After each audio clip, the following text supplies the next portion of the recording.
Mayor আছেন, মেয়রের chair আছে, খালি মেয়রের কোনো ক্ষমতা নেই। এই অবস্থায় জনাব ফিরহাদ হাকিম কলকাতা পুরসভার মেয়রের পদ ছেড়ে দিতে চলেছেন।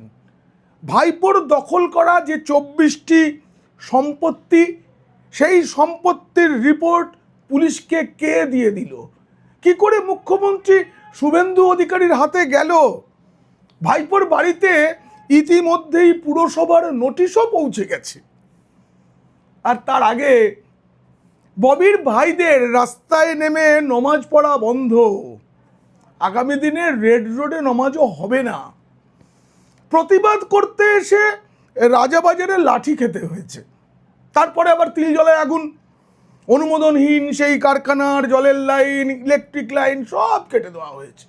তারপরে বুলডোজার গিয়ে ভাঙতেও শুরু করে দিয়েছে। কিন্তু মেয়র, কলকাতা পুরসভা এলাকা, কলকাতা পুরসভার মেয়র জানতেই পারেননি। পুরসভা থেকেই গেছে বুলডোজার, কিন্তু মেয়র জানতেই পারেননি। এরপর আর মেয়রের চেয়ারে বসে থেকে লাভ কি বলুন তো? ওদিকে দিদি কিন্তু এখন আর প্রিয় ভাই বলে মনে করে না জনাবকে। বলবো, সব বলবো কেন তিনি ইস্তফা দিতে চলেছেন, সবটা জানাবো। আর প্রতিবেদন যদি ভালো লাগে অবশ্যই সাবস্ক্রাইব করবেন। পিনাক্কি বলছে, ববির এই যে কলকাতার মেয়র হয়ে ওঠা এবং তারপরে কিভাবে এখন তিনি বড় একা হয়ে গেছেন, কিভাবে তার আশপাশে কেউ নেই, সেসব জানতে দেখুন ও শুনুন পিনাক্কি বলছে। সেই কবে থেকে তিনি বন্দরের বিধায়ক, এরপরে তিনি মন্ত্রী হয়েছেন। 2011 সালে দল ক্ষমতায় এসেছে, কিন্তু 2021 সালে একটা প্রেম ঘটিত দুর্ঘটনাই তো ববি হাকিমকে কলকাতার মেয়র করে দেয়। 38তম মেয়র হন জনাব ফিরহাদ হাকিম। মনে রাখতে হবে, স্বাধীনতার পরে তিনি প্রথম কলকাতার মুসলিম মেয়র। 67 বছর বয়সও হয়েছে। কিন্তু রাজনীতিতে তো বয়সের হিসাবে ইস্তফা দিতে হয় না বা রিটায়ারমেন্ট হয় না। কিন্তু কদিন আগে কি হলো দেখুন, এই 67 বছর বয়সের ফিরহাদ হাকিমকে, এতদিনের রাজনীতি, মমতার প্রতিটি জয়ের কাণ্ডারি ছিলেন যে ফিরহাদ, তাকে ওই ভাইপো, যে কিনা একটি লোকসভা কেন্দ্র থেকে নানা রকম কিছু করে জিতেছেন, সেই ভাইপো অভিষেক বন্দ্যোপাধ্যায় ঘটনাচক্রে যিনি এই আঞ্চলিক দল সর্বভারতীয় তৃণমূল কংগ্রেসের সর্বভারতীয় সাধারণ সম্পাদক, তার সামনে উঠে দাঁড়াতে হয়েছে। দিদি মানে আমাদের বহিষ্কৃত মুখ্যমন্ত্রী, সততার প্রতীক, তিনি বলেছেন উঠে দাঁড়াও, এই অভিষেক না হলে তোমরা যে কজন জিতেছ তোমরা জিততে পারতে না। আসলে অভিষেকের জন্যই যে কজন হেরেছেন তাদের অনেকে পিসিও কম যান না তবুও। এরপরে সেই অভিষেকের কলকাতা পুরসভা এলাকায় যে 24টি নানা রকম কারচুপি করা, দখল করা ইত্যাদির অভিযোগ রয়েছে, এরকম সম্পত্তির খোঁজ, সেটা সরাসরি চলে গেল মুখ্যমন্ত্রী শুভেন্দু অধিকারীর হাতে, যিনি বাংলায় একটা মানে কি বলবো, একটা আমূল পরিবর্তন আনতে চাইছেন। তারপরে নবান্নে, তারপরে পুরসভা থেকে ভাইপোর বাড়িতে নোটিশ পৌঁছে গেছে। ভাবা যায়, যদিও মেয়র বলেছেন, মানে ফিরহাদ হাকিম বলেছেন তিনি নাকি এসবের কিছুই জানেন না। এটা না ঠিকও হতে পারে, জানেন, যে উনি কিছু জানেন না। কারণ ক্ষমতা বলে পুরো কমিশনার স্মিতা পান্ডে সব কিছু করছেন। পুরসভা সূত্রে যা জানতে পেরেছি আইন মেনেই করছেন। আসলে শুভেন্দু অধিকারী মুখ্যমন্ত্রী হওয়ার পর পুলিশ প্রশাসনের আমলাদের, পুলিশ কর্তাদের, তাদেরকে মুক্ত করে দিয়েছেন। তাদের আর দলদাস থাকতে হবে না। তৃণমূলের তো নয়ই, কোনো প্রশ্ন ওঠে না, বিজেপিরও দলদাস হতে হবে না। এরপরেই পুরো কমিশনার স্মিতা পান্ডে তার নিজস্ব ক্ষমতায় যাবতীয় করছেন। ববি ঘনিষ্ঠ এক তৃণমূল নেতা আমাকে বলছেন যে গত কিছুদিন মানে নতুন সরকার হবার পর থেকে পুর কমিশনার নাকি মেয়রের সঙ্গে কথাই বলেন না, কোনো বিষয় আলোচনা করেন না, নিজের মতোই সব সিদ্ধান্ত নিয়েছেন, যেটা এ রাজ্যে অতীতে কখনো কোথাও দেখা যায়নি। এতদিন কমিশনারদের দলদাস বানিয়ে রাখা হতো, কিন্তু শুভেন্দু অধিকারী মুখ্যমন্ত্রী হয়েছেন, বিজেপির ডবল ইঞ্জিন সরকার, বলেছিল তো পরিবর্তন আসবে। পরিবর্তনটা শুধু আর্থিক পরিবর্তন তা তো নয়, দুর্নীতিমুক্ত হওয়া, অনেক কিছু, প্রশাসনকে স্বচ্ছ করা, এবং সবথেকে বড় কথা শাসকের আইন নয় আইনের শাসন স্থাপন করাই ছিল বিজেপির লক্ষ্য। এই ফিরহাদ হাকিম, যিনি কলকাতার একটি এলাকাকে মিনি পাকিস্তান বলেছিলেন, তাও পাকিস্তানের সংবাদ মাধ্যমের কাছে, তিনি বলেছিলেন ইসলাম ধর্মাবলম্বী নন যারা, মানে হিন্দুরা দুর্ভাগা। তিনি তার কমের একটা অনুষ্ঠানে গিয়ে এটাও বলেছিলেন খুব তাড়াতাড়ি মুসলমানদের তিনি সংখ্যাগরিষ্ঠ বানাবেন, কিন্তু তার স্বপ্ন ভেঙে চুরমার। আমি বলছিলাম না, দিদির কাছেও ফিরহাদ হাকিম এখন আর প্রিয় ভাই নয়। কেন জানেন? ভবানীপুর যে বিধানসভা আসন, তার মধ্যে 82 নম্বর ওয়ার্ডের কাউন্সিলর হচ্ছেন ফিরহাদ হাকিম বহুদিন ধরে। সেই ফিরহাদ হাকিমের ওয়ার্ডে মমতা বন্দ্যোপাধ্যায় 15,000-এর বেশি ভোটে পিছিয়েছিলেন। সেটা ফিরহাদের জন্য কিনা কেউ জানে না, আদৌ নয়, কিন্তু মমতা বন্দ্যোপাধ্যায় মনে করছেন, তাই তো অভিষেকের সামনে দাঁড় করিয়েছিলেন। আর শুভেন্দু অধিকারী মুখ্যমন্ত্রী হওয়ার পর বললেন যে শুধু প্রভাব বা মর্যাদা প্রদর্শনের জন্য কারো কোনো নিরাপত্তার জন্য সরকারি অর্থ ব্যয় করা হবে না। পুলিশ যদি মনে করে এর নিরাপত্তা দরকার, এতটুকু দরকার, তবেই হবে। তারপরে কি হলো? তৃণমূলের সর্বভারতীয় সাধারণ সম্পাদক ভাইপো বাবু অভিষেক বন্দ্যোপাধ্যায় নিরাপত্তা ফিনিশ, তুলে নেওয়া হয়েছে Z+, যেটা তার আসলে কেতা ছিল, কেতা, নেতা হবার কেতা। শুধু তাই নয়, তিনি যে পাইলট কারের সুবিধা পেতেন, ওয়া ওয়া ওয়া করে চমকাতেন রাস্তায়, বন্ধ হয়ে গেছে।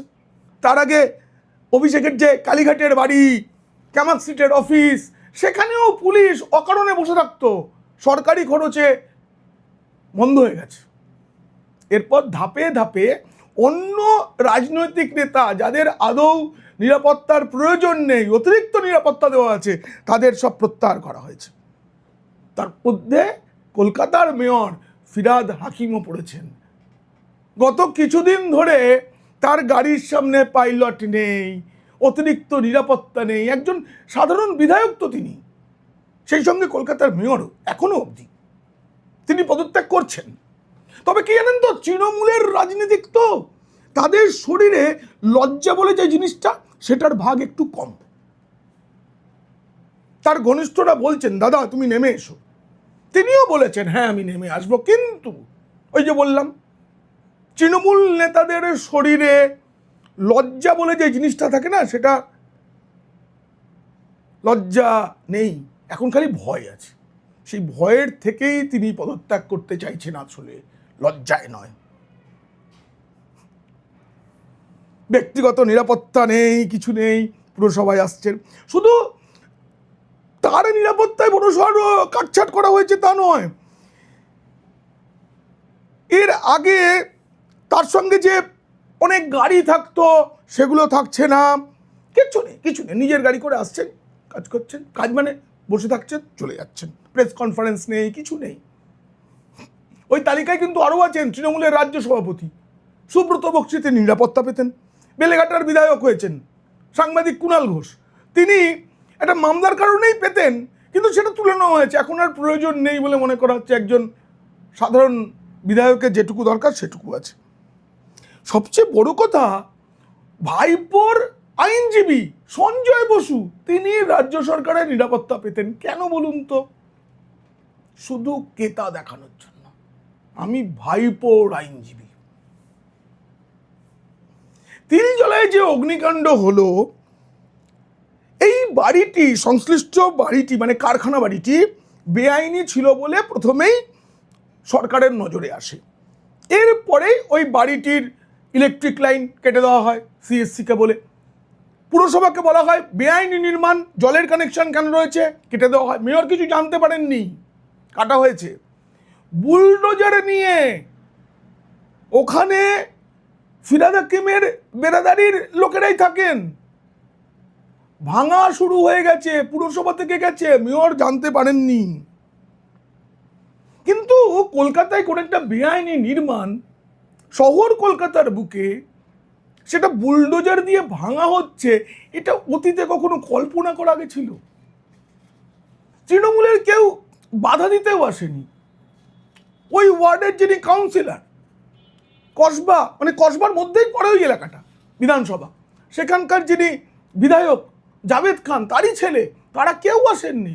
ওই সিপিএম গেছে এখানে একটুখানি ঘোলা জলে মাছ ধরতে। কিন্তু শহর কলকাতায় বুলডোজার নামেই প্রথম। কিন্তু কলকাতার মেয়র পদে এখনো আসীন তৃণমূল কংগ্রেসের ফিরহাদ হাকিম। তার মেয়র থাকার সময়ে দুধেল গাইদের বেনিয়ম মানা হচ্ছে না, এটা হয়। মেয়র পদে থাকলেও তিলজলার বেআইনি বাড়ি যে বুলডোজার দিয়ে গুড়িয়ে দেওয়া হচ্ছে, সেই বিষয়ে তিনি কিছুই জানতেন না বলে জানিয়েছেন ফিরহাদ হাকিম, জানিয়েছেন। কারণ তাকে জানানো হয়নি, জানানোর প্রয়োজন নেই। এই কাজটা পুর কমিশনার পারেন, সেটা স্মিতা পান্ডে করেছেন। তবে তিনি একটা বক্তব্য রেখেছেন যে বিষয়ে আমার বলার কিছু নেই, এটা বলেছেন খালি, আর কিছু বলেনি। কত কিছু তিনি করবেন চেয়েছিলেন বলুন তো, সংখ্যাগরিষ্ঠ হবে মুসলিমরা, আরো কত কিছু। এই রাজ্যের যেসব মুসলিম প্রধান জেলাগুলো আছে সেগুলো তো উনি দেখভাল করতেন, সব জায়গায় পরাজিত। তার কোটায় যারা প্রার্থী হয়েছিলেন একের পর এক খালি হারের খবর এসছে। 4 তারিখে নিজে জিতেছেন, তার প্রিয় দিদিটাও হেরে গেছে তার ওয়ার্ডে 15,000 ভোটে পিছিয়ে। এরপরে এই যে হাওড়া স্টেশন, শিয়ালদা স্টেশনে যেখানে অবৈধভাবে রেলের জায়গা হোক বা কলকাতা পুরসভার এলাকা হোক, সেখানে যারা অবৈধভাবে দোকানপাট নিয়ে বসতেন এবং তারা দাদাগিরি চালাতেন, বেশিরভাগটাই তো ফিরহাদ হাকিমের বেরাদারির লোকেরা, তাদের সব গেছে। আইনিভাবে ব্যবসা করো, বেআইনি কাজ চলবে না, নতুন সরকারের নীতি। এরপর তো Dharmatala, New Market, Park Circus, Metiabruz, এসব দিকেও সরকারের বুলডোজার যাবে। তাই আগে থাকতে ঠিক করে ফেলেছেন, আর নয় এবার তিনি পদত্যাগ করছেন। কি রইল বলুন তো, তার কিছুই নেই। কারণ কলকাতা পুরসভায় এই যে রাজনৈতিক পরিচালনা, দল যা বলবে তাই হবে, নিয়ম নীতি নয়, সেটা বন্ধ হয়ে গেছে। ববি ঘনিষ্ঠদের সিন্ডিকেট বন্ধ হয়ে গেছে এই 10 দিনে, তাদের টিকিটই দেখা যাচ্ছে না পুরসভা এলাকায়। শুভেন্দু অধিকারী যা শুরু করেছেন তাতে গোটা কলকাতার বেআইনি নির্মাণ এখন নবান্নের আতস কাচের তলায়, আর সবেতেই জড়িয়ে যেতে হবে তাকে, মানে জনাব ফিরহাদ হাকিমকে। সুতরাং মানে কেটে পড়া ভালো। এমনিতেই কলকাতা পুরসভার 144টা ওয়ার্ড, তার মধ্যে 100টির বেশি ওয়ার্ডে বিধানসভা নির্বাচনের নিরিখে এগিয়ে রয়েছে বিজেপি। কয়েকটিতে সিপিএম, কংগ্রেস তারাও নাকি এগিয়ে রয়েছে। ফলে আরও পুরসভা নির্বাচন হতে সময় লাগবে, তার মধ্যে অনেক দুর্নীতি বেরিয়ে আসবে, ফলে শূন্য হয়ে যেতে পারে। তাই মানে কেটে পড়া ভালো। সিদ্ধান্ত নিয়ে ফেলেছেন, কিন্তু বললাম তৃণমূল নেতা, শরীরে লজ্জার অংশ কম। পুলিশ হাতে নেই, পুলিশ ছাড়া কেউ কথা শোনে না। পুলিশ এখন নিরপেক্ষভাবে কাজ করা শুরু করে দিয়েছে। একের পর এক উইকেট পড়ছে গোটা রাজ্যে। এবং আপনারা জানবেন, এই যে সোনা পাপ্পু সারেন্ডার করেছে, ওই যে কালীঘাটের প্রাক্তন ওসি, যাকে আমাদের সততার প্রতীক আঁচলের তলায় রাখতেন, তিনি ধরা পড়েছেন। এগুলো পুলিশ সব পারত। ভোটের আগে ইডি সিবিআই দিয়ে তুলতে পারতো, তখন মোড়া কান্না জুড়তো যে ইডি সিবিআই দিয়ে ভোট জেতা হচ্ছে, তার দরকারই হলো না। গণতান্ত্রিক উপায়ে রাজ্যের মানুষ ক্ষমতায় এনে দিয়েছে বিজেপিকে, এবার রাজ্য প্রশাসনই ব্যবস্থা নিতে পারবে, যেখানে ইডি সিবিআই দরকার সেখানে হবে, কিন্তু রাজ্য প্রশাসন সেটা করতে পারবে। তার কারণ একটাই, পুলিশ ছাড়া তৃণমূলের অস্তিত্বই নেই। এটা আগেও তাই ছিল, পুলিশ নিয়েই গোটা রাজ্যে ওরা লুট তরা সিন্ডিকেট মানুষের ওপর অত্যাচার সব করত। আর এখন পুলিশ নেই, রাস্তায় বেরোলেই চোর চোর চোর চোর ধ্বনি উঠছে, কত আর সইবেন বলুন তো। তাই জনাব সিদ্ধান্ত নিয়ে ফেলেছেন, তিনি পদত্যাগ করছেন। খুব তাড়াতাড়ি যে কোনো দিন সকালে উঠে শুনবেন তিনি পদত্যাগপত্র পাঠিয়ে দিয়েছেন। এই প্রতিবেদন কেমন লাগলো জানিয়ে অবশ্যই মন্তব্য করবেন, ভালো লাগলে বন্ধুদের, খারাপ লাগলে শত্রুদের শেয়ার করবেন। আপনারা ভালো থাকবেন, আনন্দেও থাকবেন।